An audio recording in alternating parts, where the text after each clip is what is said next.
Hello and welcome to my channel Game Spiritor. I'm Rob and today we're going to be looking at a game called Song of the Deep. Can't quite remember when it was released. I think it was about the 18th or something like that of July, so it's been out for a week or two. Yeah, so this will be like my first impressions video since I made the channel update, so let's see how we get on and whether I can do a good job. Let's take a quick look at the options menu. This was a little bit of a mixed bag, I thought, because for instance, I'm not going to change the resolution, but changing it around with the mouse was a bit awkward. There's full screen, VSync, I've got that unlocked.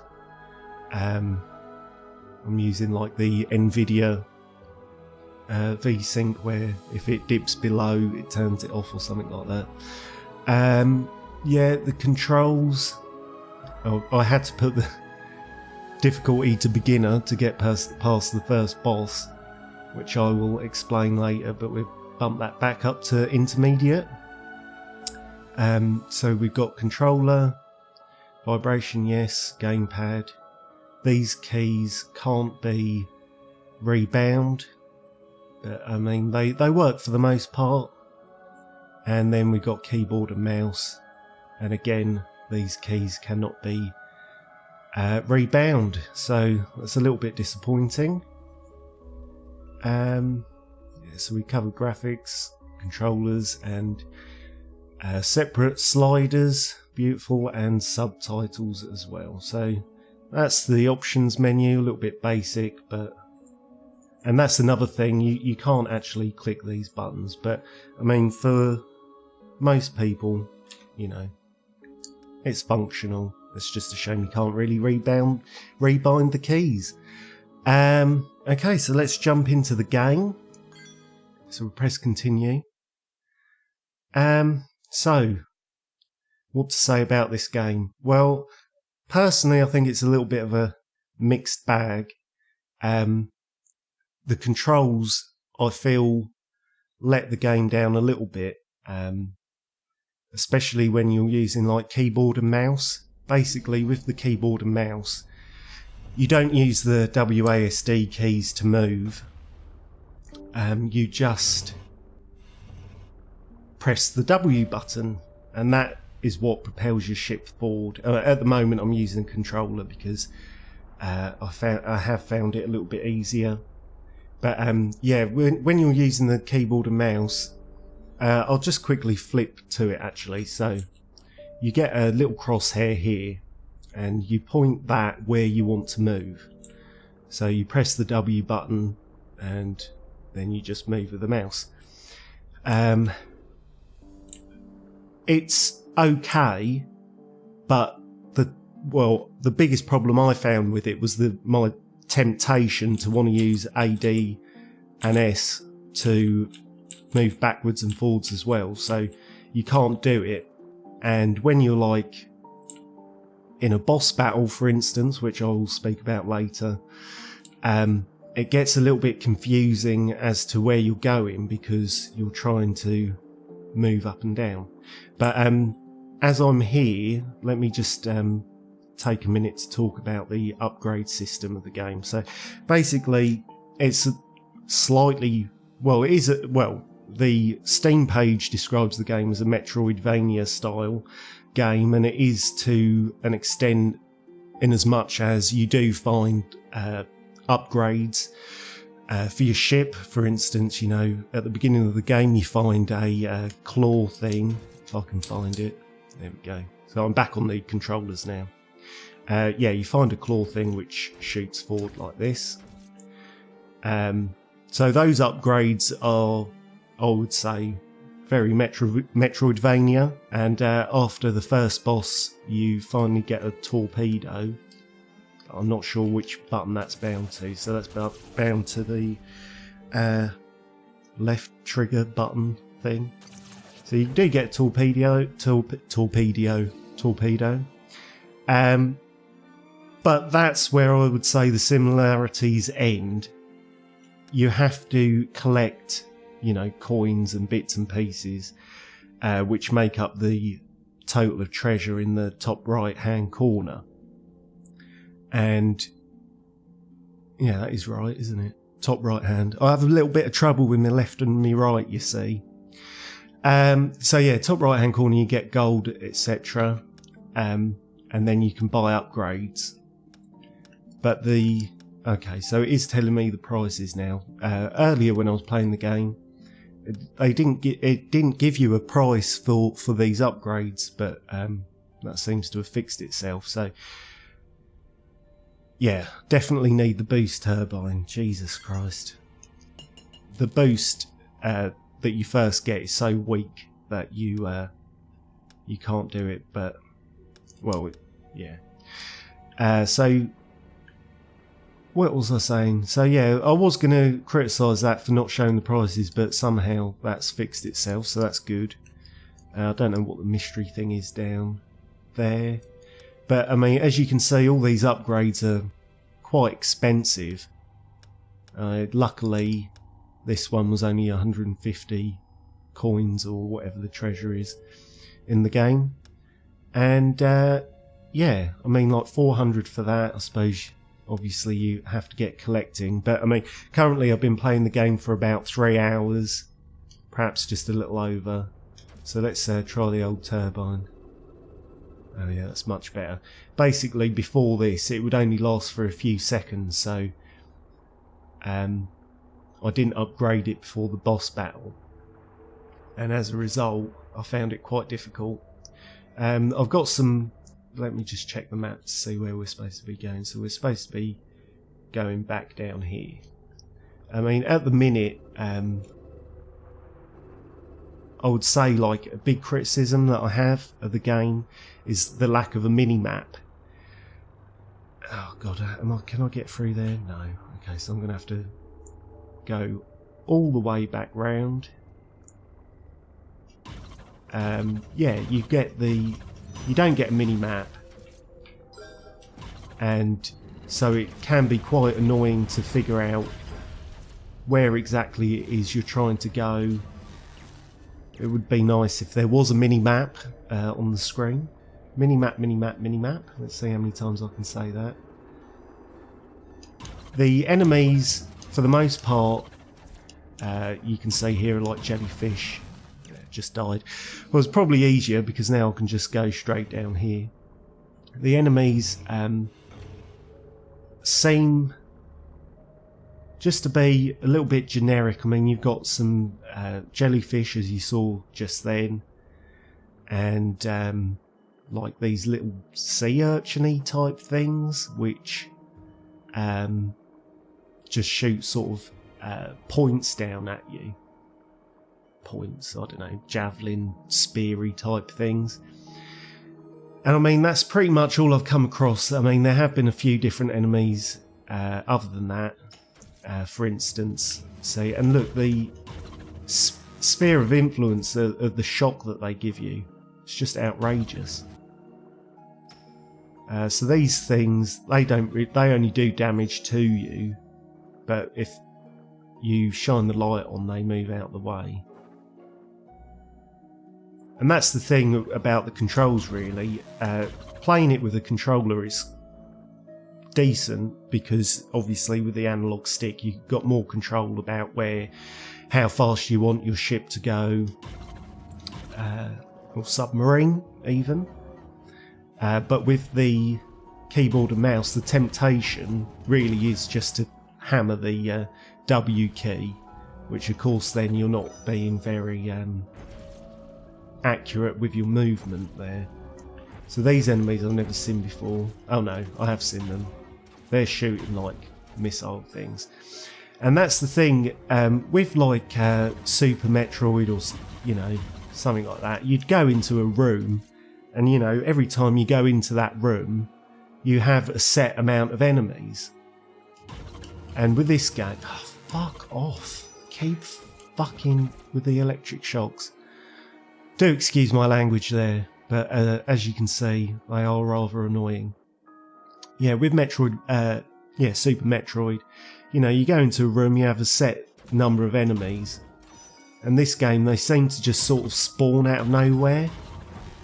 So you can go back, you know, you're not entered a room or anything. You're not exited the room, entered another room. And then, you know, you're expecting the same amount of enemies. But here, they just sort of seem to spawn from the background, you know, from over here or wherever it is. So it sort of feels like you can get overwhelmed. And I mean, the enemies per se aren't necessarily difficult to cope with, but they're just so many that there are just so many that come onto the screen at once that, yeah, you just can't deal with them all. Maybe that's just me, you know, not playing the game very good. But yeah, that's like my biggest gripe. And I mean, I've got some footage of the first boss, and I'll play some of that in the background in a second. But in the first boss, Jesus Christ, was that difficult. It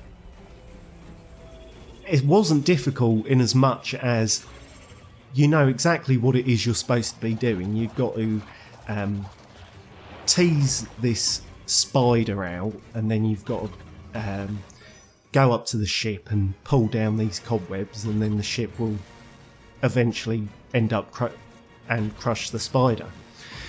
But the problem is you at one point you get like these little cocoons shot out. You have to shoot them with your little javelin thing, not javelin, your claw hook thing, and you shoot them, and then the spider comes down, and you get the cobweb.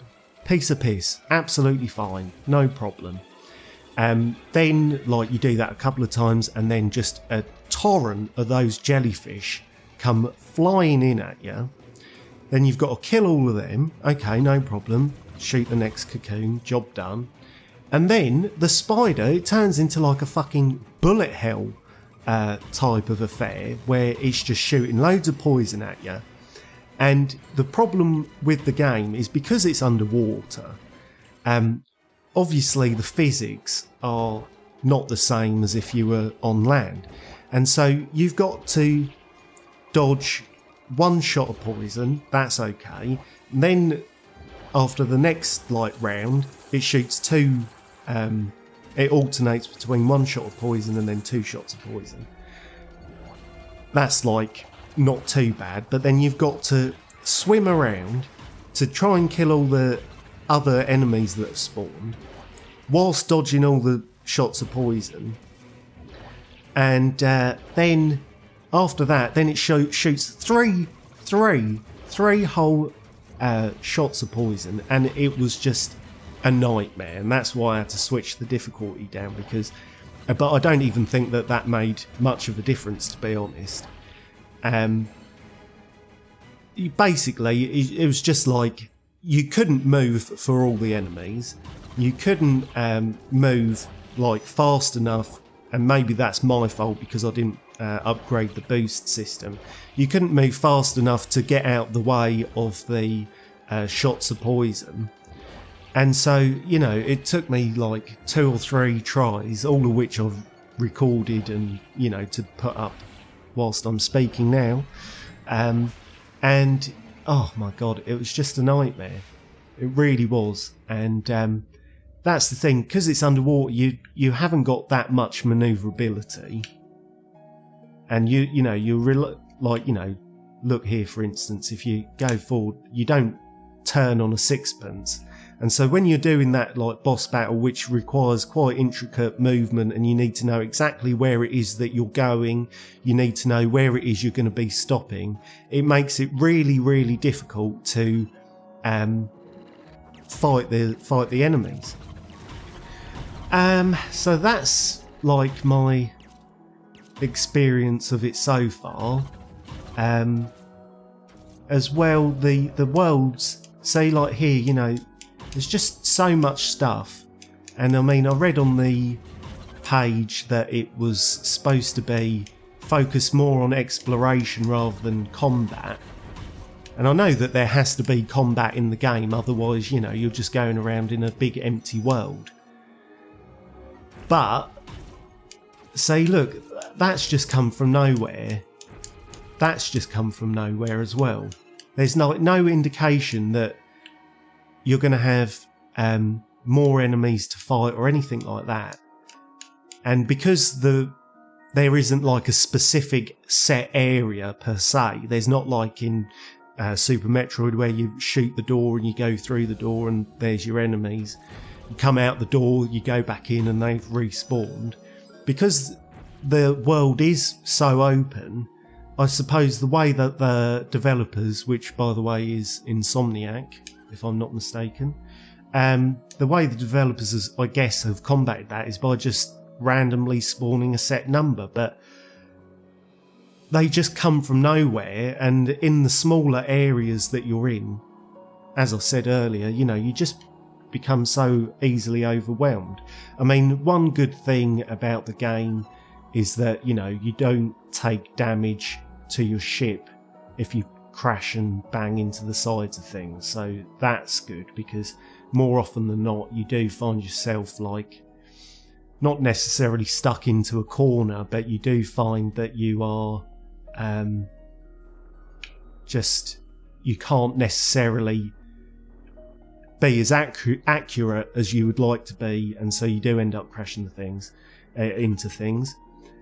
Also, another good thing is the health. It does respawn by the looks of things. I mean, I think that you can get pick up coins, which...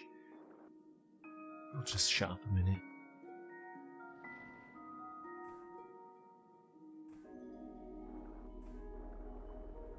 So that's the narrator there. What was I just saying? Fuck it, completely forgot. I'll probably come back to it in a minute anyway. Yeah, the narrator there, Irish girl, I believe. The narration is good in part. Sometimes, I don't know if it's just me, and this is just a subjective thing. I'm not saying that it's terrible. It's not terrible at all. But personally, I think there could be a little bit more emotion in the narration. One thing that I found annoying is if you end up dying, then the narration just keeps replaying. So there's no like, oh, I've already done this bit, so there's no need to hear the narration again. So sometimes you do hear the same sentences and lines over and over again if you do die. I mean, you know, if you're a competent gamer, unlike me, then that shouldn't be much of an issue. But as well, I mean, even here, there were a couple of instances where, well, this is actually quite a good way to show you. You can see all like the seaweed and plants in the foreground there. Because of the art style, to give the game some depth, obviously it's nice to have pretty things in the foreground with a little bit of bokeh, you know, a little bit of blurring there.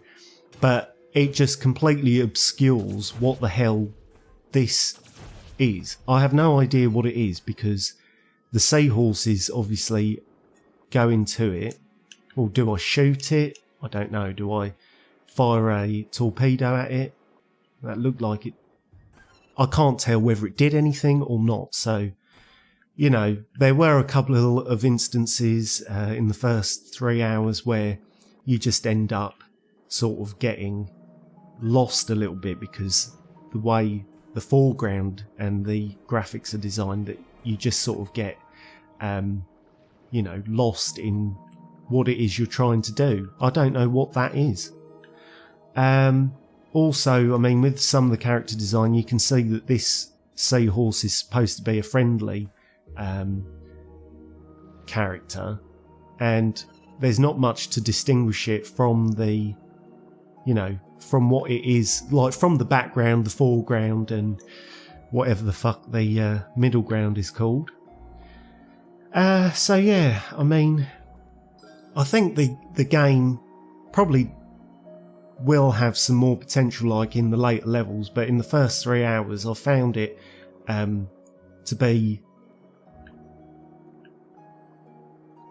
not not boring, but just not very compelling. And I think that's where, you know, the narration does let it down a little bit, because I mean, you know, you've got this, the developers obviously create this beautiful world.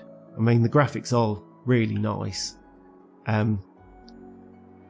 They've created this beautiful world, if not, you know, where some of it does sort of interfere with what it is you're trying to do, but I've created, you know, a game with lovely graphics, and then the story just seems not jilted, but, you know, I'm not really that interested in saving this girl's father. And I mean, that's the thing. If it, like with most Metroidvania games, you know, you end up sort of making your story as you go along. I mean, obviously there is some guide as to what it is you're trying to do.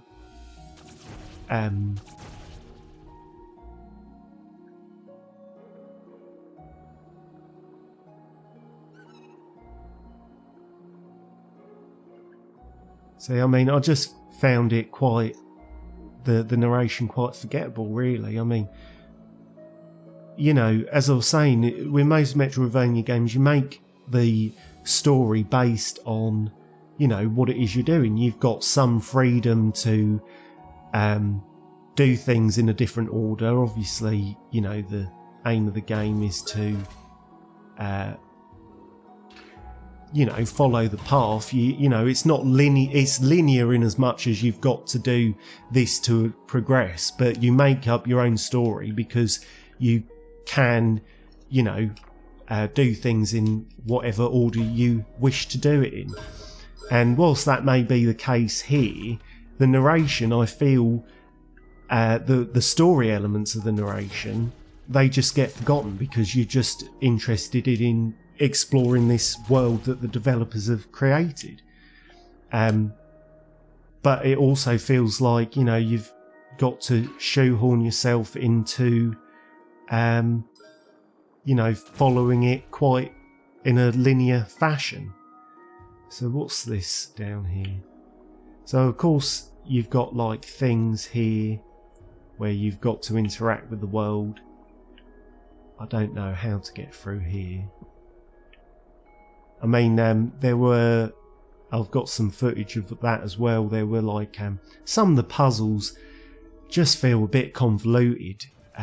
You know, earlier in the game there were like some mines, and you've got to pick up the mines to like destroy some of the walls to get through. And you do that, and it just, you know, it just felt really convoluted because, you know, the mines damage you for one, obviously, and there were so many that it was easier just to like sort of kill yourself, go down to the save point, regenerate your health, then go back and you know, blow a few more up so that then you had like a bit more leeway to maneuver. I mean, I guess that's like a bit of a cheaty thing to do, but that's what I found the best thing to do was. So I've got to get down here, but there's no sort of telling, like you can see like a little bit to the left of the cross there's a pink or purple barrier. Well, you know, they've not given me many clues as to how to get through there. And I know that, like, obviously a big part of Metroidvania style games is, you know, you've got to work that out for yourself. But, oh god, this fucking enemy. This is annoying. I think I did have some footage of this, but I'll show you this now. It just fucking absolutely wrecks you.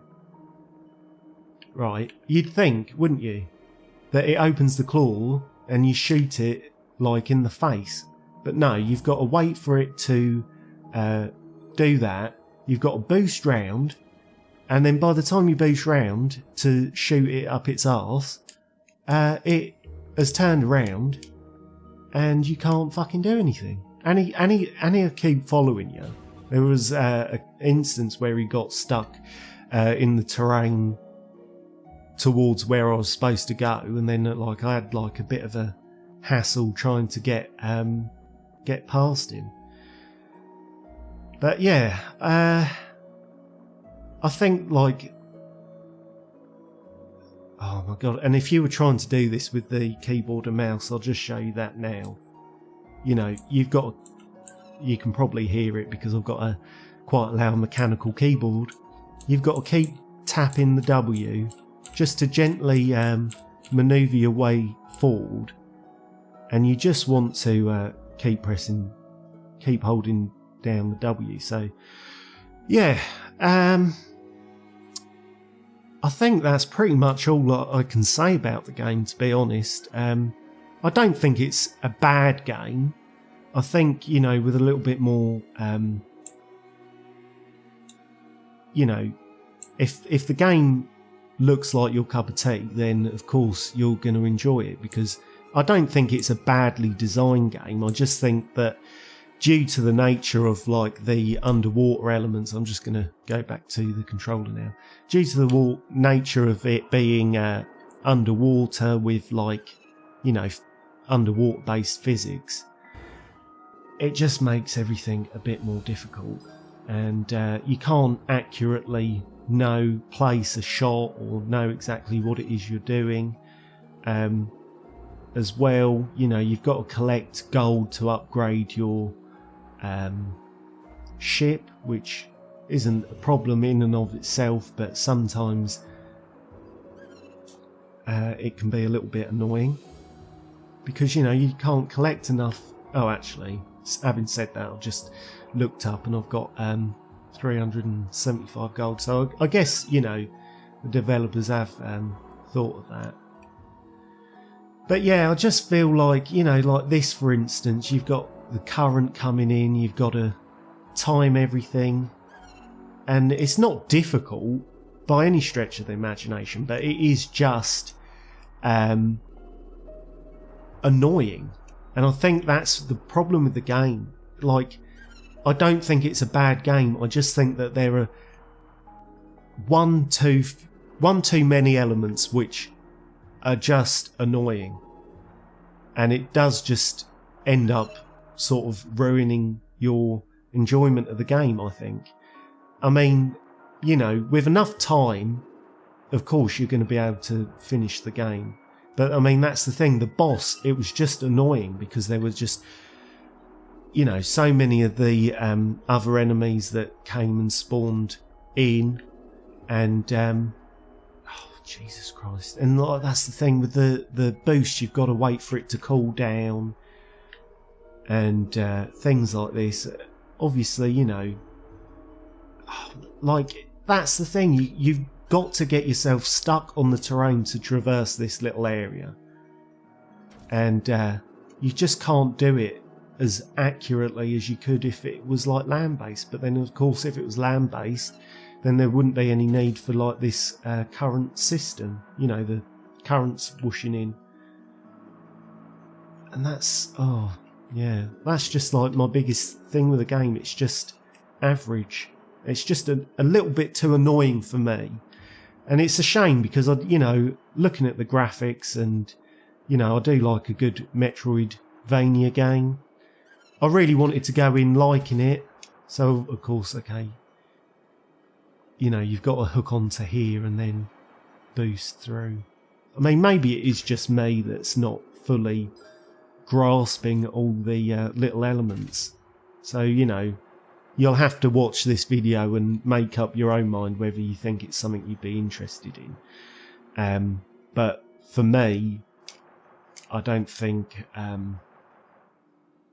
it would pique my interest long enough to complete the game, because, as I say, you try doing the boss fight and it's just annoying as hell. And you can hear me like just mashing the buttons.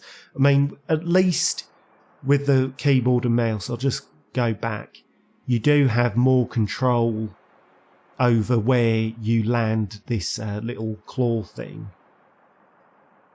You don't have so much control with the joypad, gamepad, or whatever the fuck it's called. And that sort of makes up for itself by sort of auto-focusing on things. But when it does auto-focus, then it's not 100% guaranteed you're going to hit what it is that you want to hit. I mean, when you're combating, well, when you're having a fight with enemies or whatever, it does, for the most part, just shoot forward to wherever you're facing. So that's not so much a problem with the as far as enemies are concerned. But I mean, as you saw earlier with the jellyfish, their electric shock is so far that when you're in a tight space with 2, 3, 4 of the little buggers, it just makes it really hard to progress the game, because you just end up getting killed and all the rest of it. But I'm trying to boost, but it just won't let me. I think that was my fault just then. So yeah, I mean, I don't want to give any game a negative review or first impressions, but unfortunately that's the position I've put myself in. And well, fortunately, I think, I mean, hopefully I've given a fairly accurate critique of the game. I don't know if there is a mini-map that you can unlock later on in the game. As I say, I mean, after 3 hours you'd expect to have unlocked it. I mean, in Metroid games, you unlock it fairly early on. But yeah, just made it. So yeah, that was Song of the Deep. It was developed by Insomniac Games, and it's available now on Steam for £10.99. So there's nothing left to be said other than I hope you enjoyed this video, and be sure to subscribe to my YouTube channel for future videos. And also, one other thing before I go, if you get the chance, don't forget to like my Facebook page, and of course follow me on Twitter. So I will see you next time. Take care, everyone.